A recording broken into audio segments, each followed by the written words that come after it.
time to fuel your business success. Welcome to Harmonious at Lunch. We're bringing you bite-sized advice and expert conversations to drive clarity and growth 5 days a week.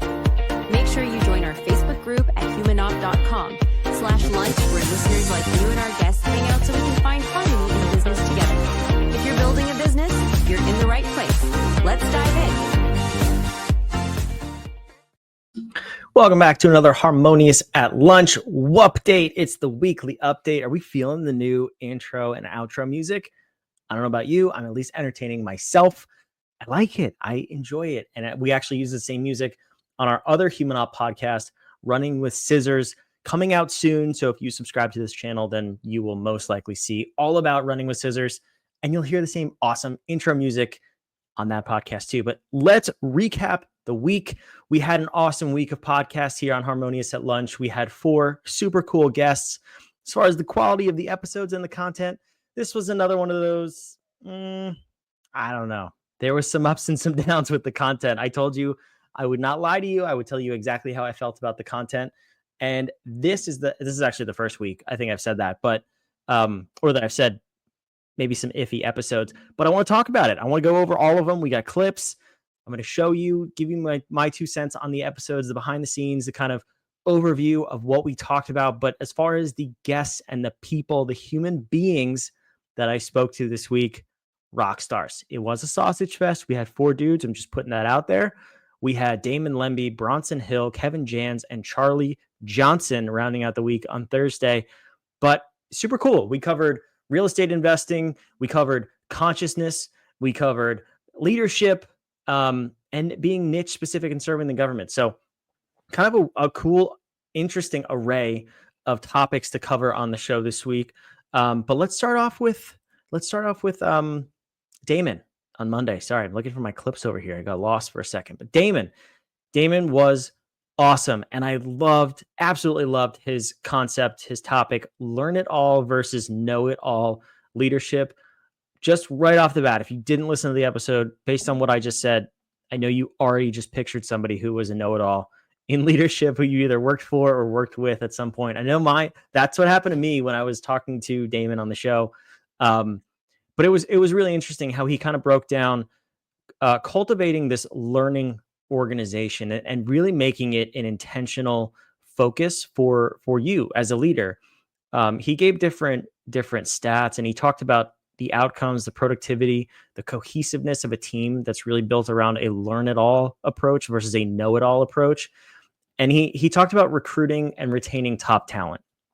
So my take on this was, it's really simple. I mean, the more you can be a learn-it-all versus a know-it-all, nobody wants to work for a know-it-all, right? Like if you approach your leadership style as a know-it-all, you have to have all the answers, versus maybe a more humility-driven, humility-focused approach in saying, I'm willing to learn, I'm willing to fail, I'm willing to let others fail and learn around me too. It's a concept that I know is highly preached in the leadership space, but it's seldom practiced, at least seldom practiced well. So it was great to hear from Damon, his mistakes, how his transition even from being a know-it-all, or at least more of a know-it-all, to learn it all in his business and businesses over the years, and what that looked like from his perspective. So let me put the episode title, or the episode thumbnail, on the screen here. If you're watching this episode, if you go on over to YouTube, that's the thumbnail you're going to be looking for. Leadership styles with the old-fashioned judicial scale on there with learn versus know. But let's play a clip from Damon's episode, and we'll be back in a second. Instead of PTO, LTO, where you have a day or a couple hours where people can actually go in and learn new skills. Because at the end of the day, with how the world's moving, especially with AI, sometimes it's not even about the skills you have now. It's about the ability to continue to learn and adapt and grow, which I think is super important. How great is that? Offering your team, your employees, paid learning time, learning for the company, learning for their personal passions. I think that's incredible, to incentivize people to learn, grow, develop their own skills. And they're going to be grateful for you. They're going to turn around and apply that to your company and their position there, if done the right way. You look at big companies like Google, and they famously have I don't know if they still do this, to be honest with you, but I know they at least used to, and I believe they still do.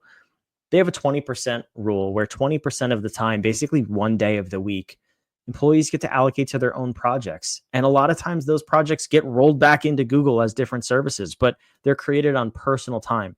If you can invest in your people and just show them that you believe in them, you trust them, and you want them to grow and succeed, that will come back to benefit you and your organization. And Damon's episode was amazing. So thank you, Damon, for stopping by, being a guest on the show. Tuesday's episode with Bronson Hill.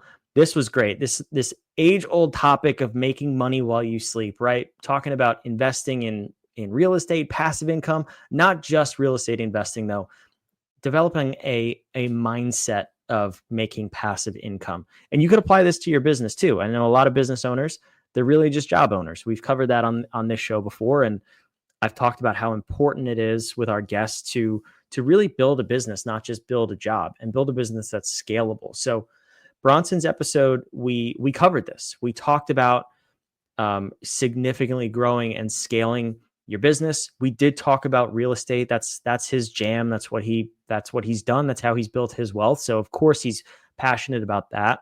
And real estate's not for everybody. So if this is one of those episodes where, or if you're one of those people where you're like, oh, I can't hear somebody else talking about real estate, what I would say is you still listen to the episode, because we did talk more mindset about investing and making money while you sleep rather than just like passive investing with real estate.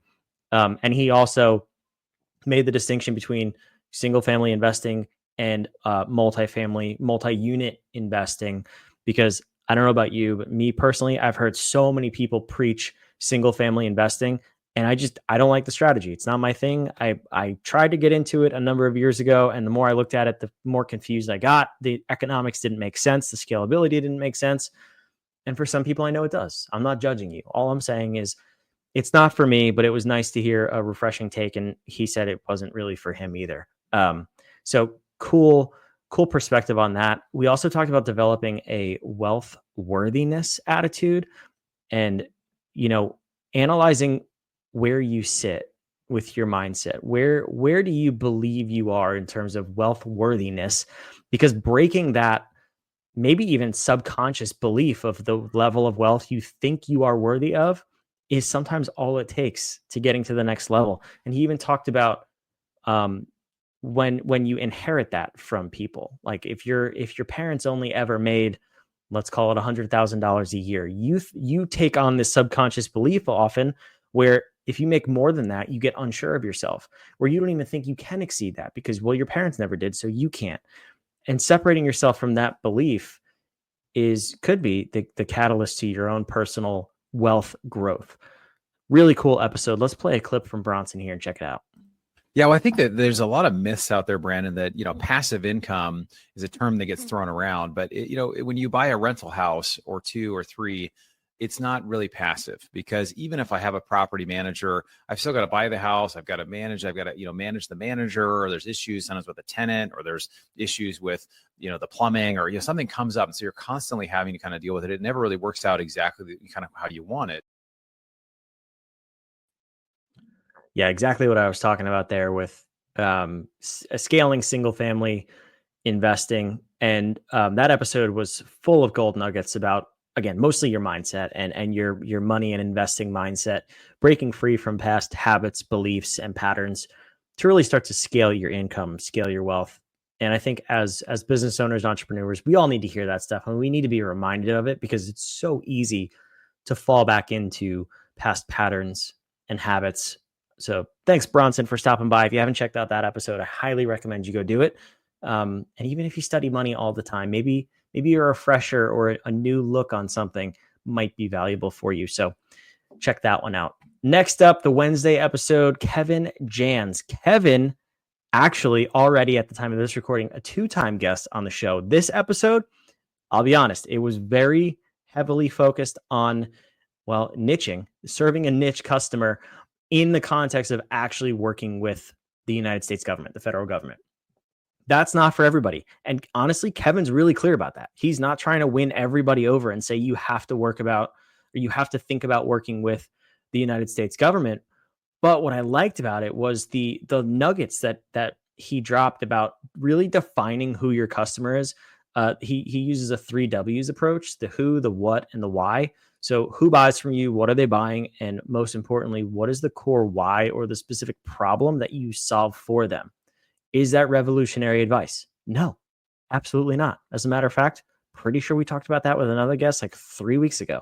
So why am I saying that's cool? Because we all need a reminder. We all get sidetracked sometimes and think, oh, I can go to a different vertical with this product, or I could serve a different customer and do the same thing. You could, but have you mastered what you're already doing? Have you mastered your customer service, your retention, your repeat buyers, your upsells, your value ladder, all of the things associated with being truly scalable and profitable? Probably not, because a lot of people are guilty of that. And only the best brands in the world, and I don't mean the biggest companies, but the best brands have truly mastered that. So we can all use a refresher on it.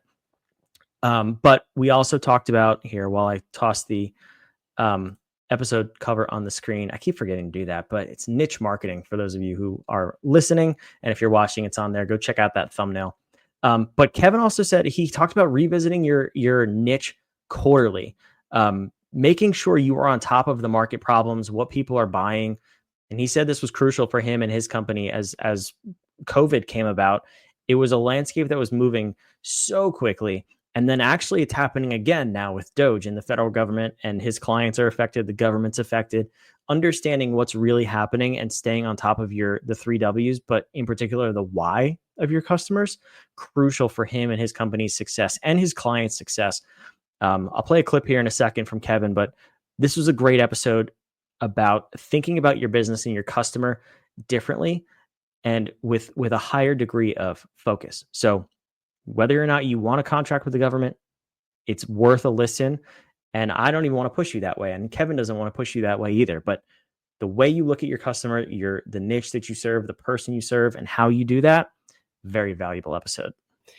And in the early days, if I'll zoom out and think, oh, anybody can have a government contract.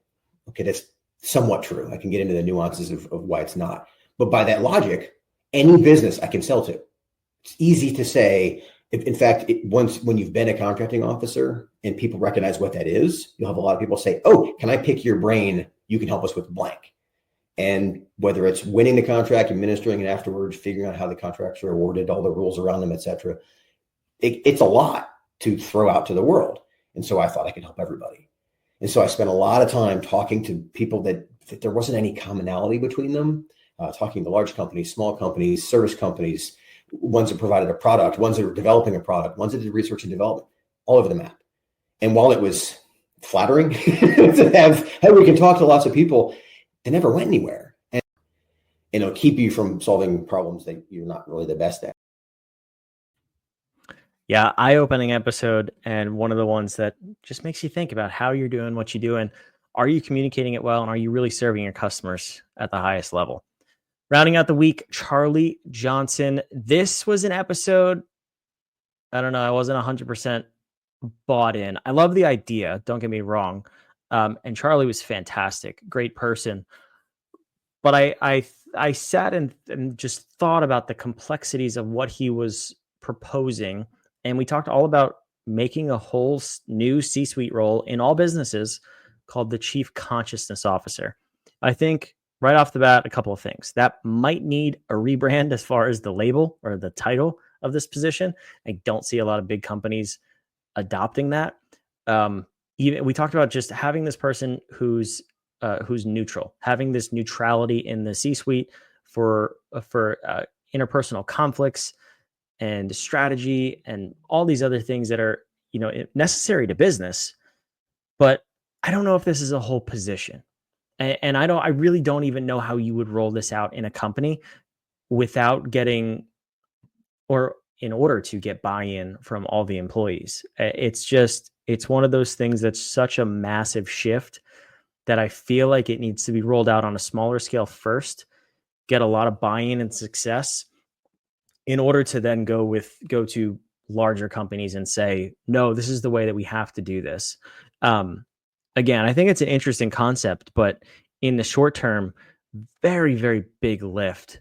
But Charlie's ambitious, and this is something that he does for companies.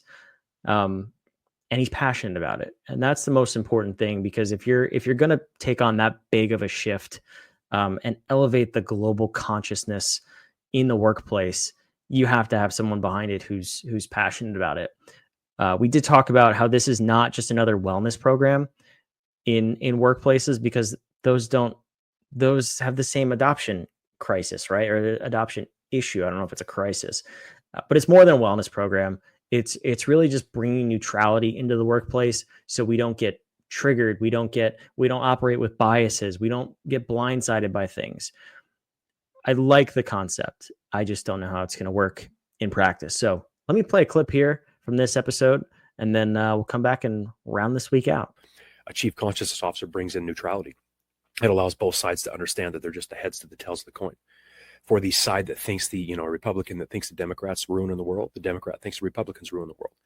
That simple phrase sounds like everyone understands that.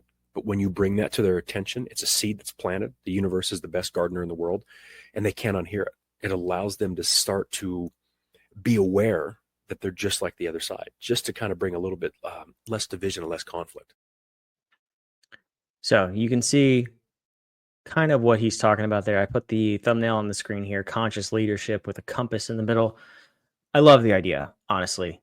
It's a big lift, as I've said multiple times. I wish more people could be less triggered by stupid, meaningless things. Like if you're a Democrat or Republican, and zoom out for a minute. I don't know that we need a whole role to do that, quite frankly. I personally, I know I've echoed this on the show before with guests.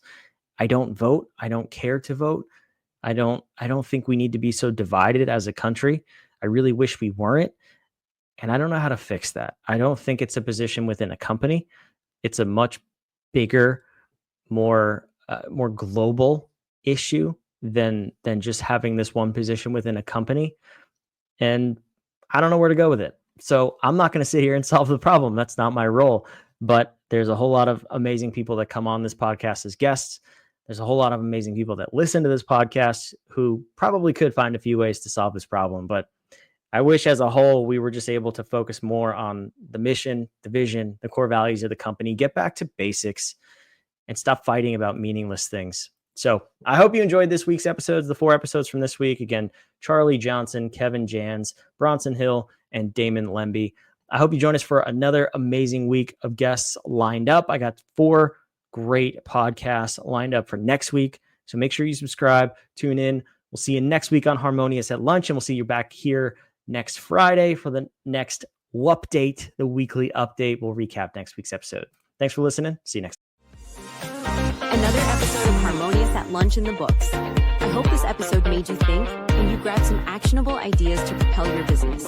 Don't forget to like, comment your takeaways, and subscribe wherever you're listening so we can help more entrepreneurs just like you achieve harmony